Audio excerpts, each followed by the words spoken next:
everybody, and welcome to Honor Radio number 17. And I got to tell you, I'm super excited about this particular show because I've got two dear friends of mine that I'm going to introduce you to that I think are really important when it comes to our real estate world as to what we're doing to navigate this pandemic, this crisis, but also, what are we going to do coming out of it?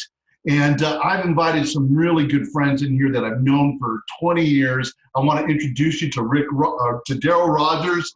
Daryl, I'm sorry, I didn't mean to blow that and call you my producer, but this is Daryl Rogers. He is the president of Better Homes and Gardens Reliance Partners over here in the Sacramento area and in the Bay Area. He's been expanding and growing. Daryl, God bless you and thank you for being on the show.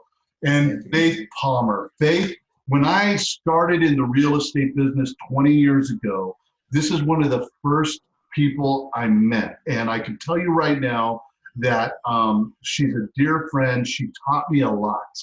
And to this day, through everywhere that Faith has worked in the title and escrow business, now a vice president of Old Republic Title here in the Sacramento region, I can tell you right now, I've learned a lot from this woman. And Faith, God bless you and thank you for being on my show.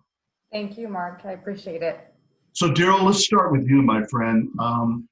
Where are we? I mean, what is Better Homes and Gardens and doing at this moment when it comes to, what are you telling your agents, what to be doing and what to expect as we're navigating this crisis? Well, I think the first thing, Mark, is that, when you say, where are we, it literally changes every day. So we're trying to communicate to our agents that, in kind of in a half-hearted way, we say, hey, pay attention because this is going to change in 10 minutes. And that's really what type of market we in when you say, where are we? I don't think anybody knows. So we're trying to stay on top of it. We're trying to communicate every day. Right now, the message is this. We do, although sales are still happening, although some buyers and sellers are willing to transact in this environment, our mantra to our agents is only if they absolutely have to. And I know not every brokerage is doing that, and that certainly hurts us financially to not go full bore out there, business as usual. But just because the state or the government has said that real estate agents are essential, it doesn't mean that business is as usual. So for us, we're telling them, listen, if they are in the more risk crowd, they shouldn't be selling, they shouldn't be looking at homes, things like that. But if they absolutely have to, there are certainly instances. We have people, we had a couple this last week where they were just about to have a baby and they needed to have a house. Like, yeah, you got to do that. And people that were caught in moving trucks coming from Texas, you've got to do that. So we're telling people, take care of what you have to. If you can put them off, put them off. If you can't, then you got to do everything you can to take care of them right now. Yeah. How about you, Faith? What's happening in your world when it comes to title and escrow? A lot of the same as what Daryl's saying. When it first kind of was rolled out, even before, Governor Newsom said that we were going to shelter in, we were already starting to prepare because you could see that coming. And but it was like Daryl said, like you would get something handled and then it would change the next day. So, on the sales side, the fastest thing that we were trying to do is just get the information out on social media and via email to our clients and anyone that we were working with on transactions to say, look, this is where we are. This is what we're doing. This is what's happening. And as soon as I could get that information out, it would change. And so right now it's been close to 4 weeks that we're going into kind of the first part of this to now. And so we are, as everyone keeps saying, this is our new norm. Our escrow people are mostly working from home, but we have select people in the offices, and sometimes it rotates just so there's not a lot of people in there at one time. Offices are closed down as far as to the general public, but we're still being able to work. But that was definitely something that we had to get used to. Escrow people are used to being in their office where they can speak to each other and everything's there. And then in an instant, we have to move it all home and try to learn how to still practice with large teams. And so the good news is that we are doing it and there is business still coming in, and we're learning new things in the last few weeks that we've never done before. I've never even done a Zoom call until 3 weeks ago, right? So there's a lot of good coming out of it, but it's still challenging for sure. Yeah, I've noticed or I've heard too that when it comes to notary signings, those are literally happening on the back of cars. It's creative, yes. It's probably been a good 2 to 3 weeks. I mean, trust me, I'm a little lost on time, but where we shut down the offices to the general public and stopped doing signings in our office. And so everything is on mobile. And we have seen them done on cars, down at the Starbucks, things like that. But people are still, notaries are still going into homes, but they have huge precautions, and that comes down, and that's policed by the notary companies themselves. Yeah. We have notary people that we love and use for a long time opted to not perform notaries right now, but we have some that still are, and a lot that still are. So, but it all is at homes, on the back of cars, even parks, things like that. But they are social distancing and wearing gloves and masks and all that's going on. Mm-hmm. I've seen 2 different groups of people going on right now. And you have people that are like, we're going to just move forward and do whatever we can unless we're told that we can't do it. Or then there's the other group of people that are hunkering down and not moving forward at all. So, where we've had maybe some transactions fall out because the buyer's like, it's maybe just a little uncertain right now for me to buy a house. Literally within an hour, that house is back in contract, and we're opening it and moving forward. So I think there's just two kinds of groups of people, and as people become more informed, I think that is changing too, where people are maybe feeling a little more comfortable with what now they're dealing with. You brought up a great point, and thank you for telling the people that are going to be watching this how title companies are operating right now. But Daryl, back to you. What are you telling your agents to do when it comes to marketing, branding, that type of stuff? Because I know when it comes to my coaching world, I think this is a wonderful opportunity for people to really shine. What are you telling your agents?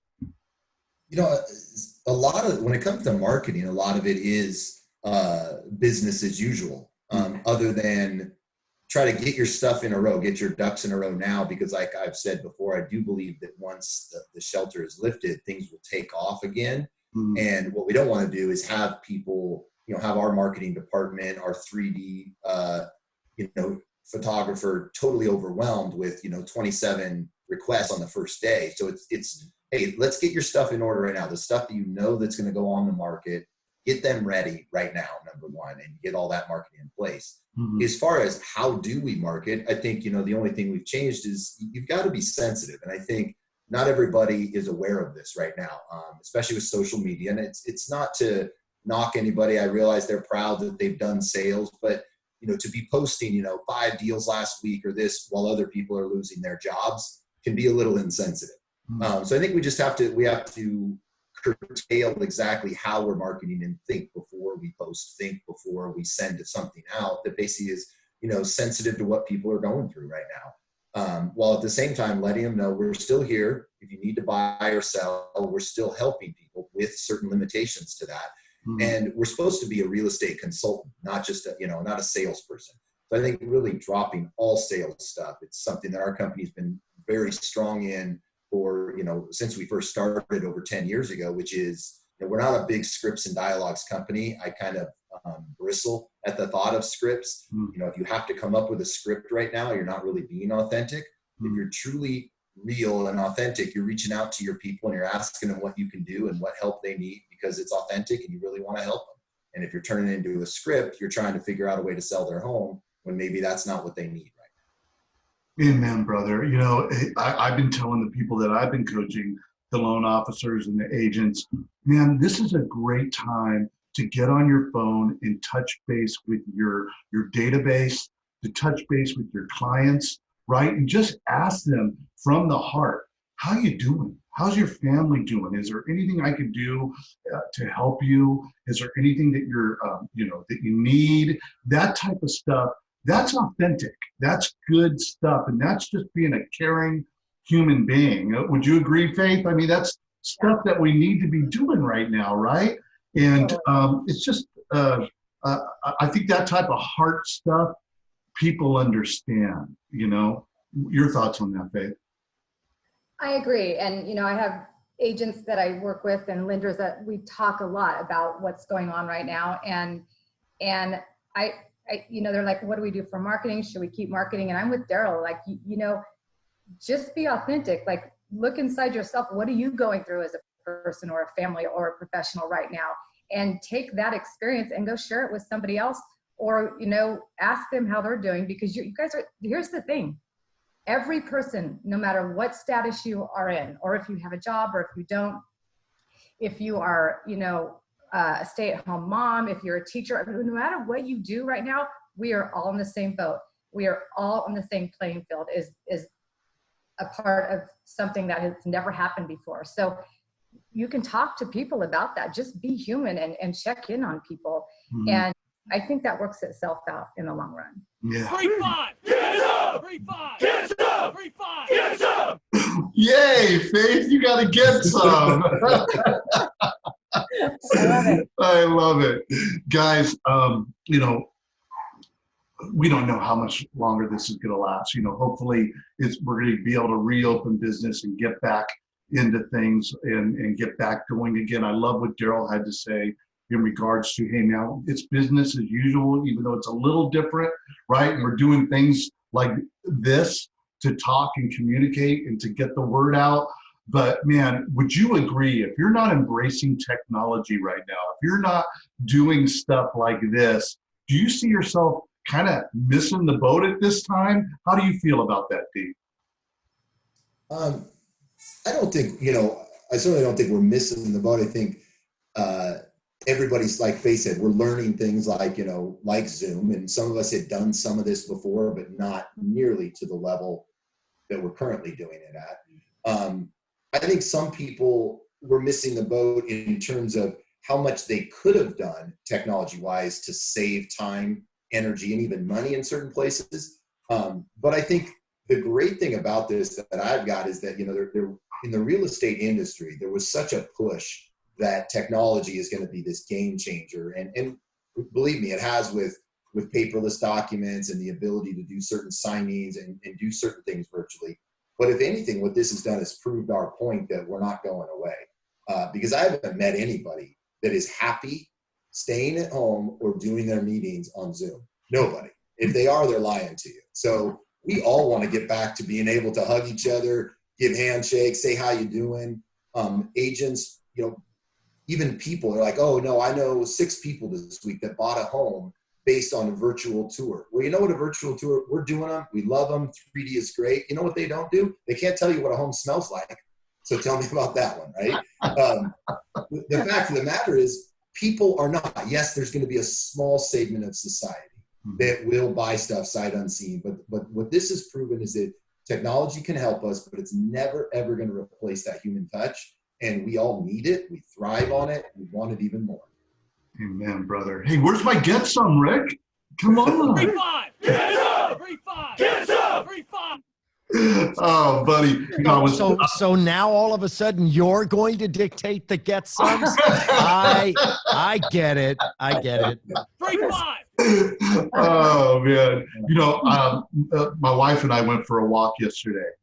And we went to the river and we were walking on one of the trails, and we do that 4 times a week, right? But we pulled way back because of all the social distancing and stuff like that. But one of the things that was so cool to see yesterday as we were walking was the people that we're walking to were all, hi, how are you, smiling.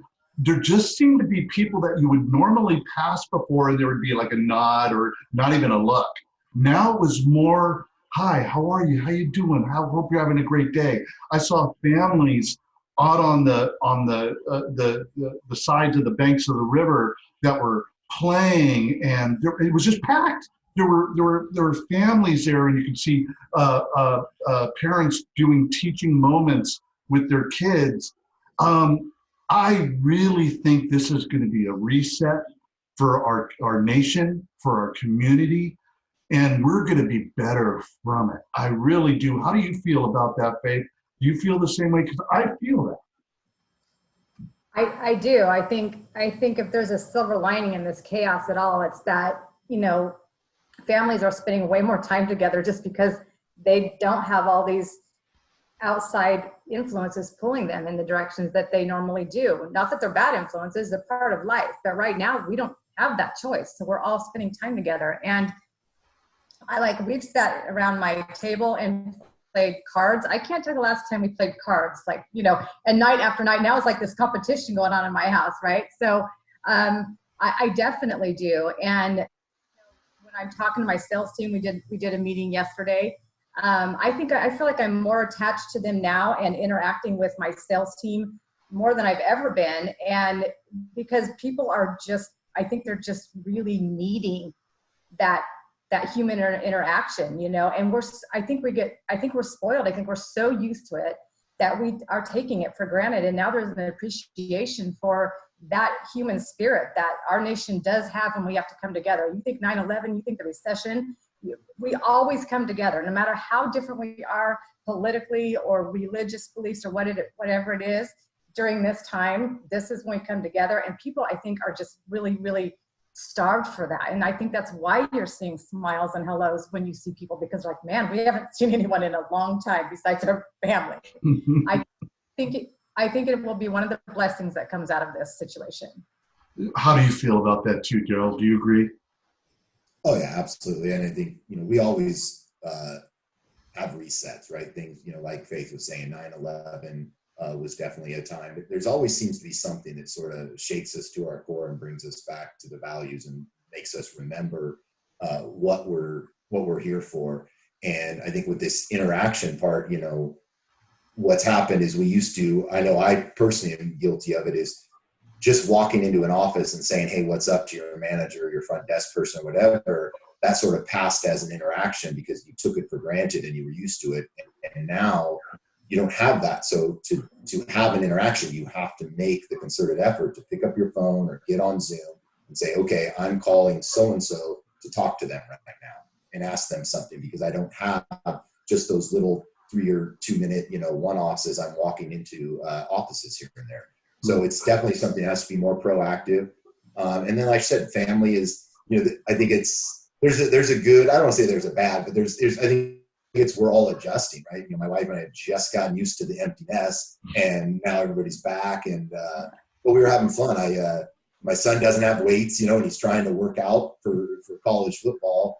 And yesterday was hilarious. We got a huge fence post that my daughter uses for jumping and horses, and we took rope and cinder blocks, tied that, and it looks like a scene out of Rocky III, and that's how he's doing squats now. So yeah, I'll have to send you a video. It's a great we're having a blast trying to figure out, how are you going to lift right now? How do you lift for a Division I college football player? All we've got is a set of dumbbells. We sold all our weights off years ago. So, it's fun.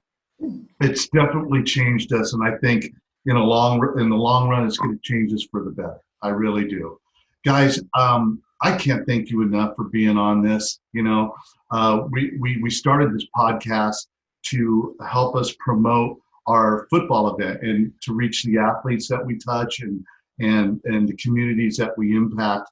And Rick and I realized that with this virus, that we were a mouthpiece, and to have Ron Nichetti on from the CIF and Joe Davidson, Eric Sondheimer from the LA Times, and great friends come on and just be open and talk like this. It's been great. And I know that people are enjoying it because they're getting to hear and meet people like you that are leaders in our community, that are touching lives every day, right? And it's just been an honor to have you guys on this show. And Joe, is there anything that you'd like to say to anybody out there and to your agents that might be watching, or other agents, any parting comments? I number one, I appreciate you, Mark, putting this together, and to stay, finding a way to pivot yourself, taking, football's been canceled. You don't know when it's going to start up. And that's what the Honor Bowl is about. And finding a different way to use your voice is awesome. And I think that's what I tell our agents is just take that example that you've set, do the same, find out how you can pivot in your business right now and still find a way to bring value to people. And that's going to help you in your business. Awesome. That's awesome. You agree, Faith? I absolutely do. Yeah. And Mark, if I could just say to you, I mean, we've known you a long time, and I know you've known Daryl even longer, but since I've met you, no matter what you've been through and what this life has brought at you, that smile is never off of your face, ever. So thank you for that. And thank you for including us on this. It's been really nice. And thank you for trying to bring positive in this, because there is a lot of positive. And I think, you know, the media and even social media, it's easy to get wrapped up in, oh my God, what's next? What's happening? You know, what's the big change? But there is good. And this is one of the things, and I appreciate that. Thank you for having me on. 3-5, get up! 3-5, get up! 3-5, get up! I got two, Daryl.